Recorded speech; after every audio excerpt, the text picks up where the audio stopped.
Nebraska is 2-0 headed into their Week 3 game against Houston Christian. And I'm going to be honest with you, I don't really know what to do with Houston Christian as an opponent. They have had a super weird year so far, and they're an FCS team without a ton of former Power Conference talent on their roster. So I don't think this is a very good football team. I'm not going to do coach speak with you here and try and convince you that when they only have allowed less than 300 yards of total offense between two games, that I have any idea what that means, or that I think it means they have a good defense good enough to stop Nebraska, because one of those games is against Arkansas Baptist, who is an NAI school that since 2022 has not uploaded any of their full season records on their website.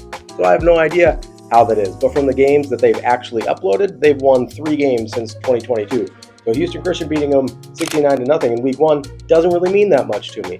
And when I sit here and I look at Houston Christian's running back, Zyshawn Edwards, and see, he's got 200 yards on the season.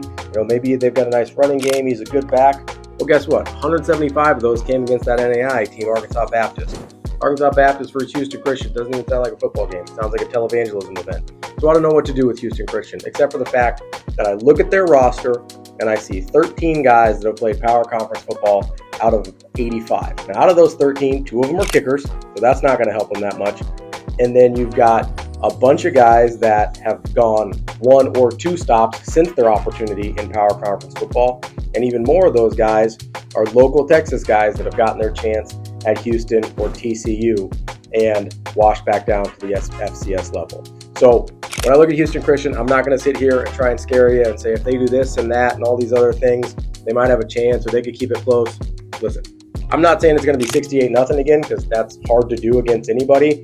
But if I had to give a score prediction, I guess we're somewhere in the 56-3 region on Saturday.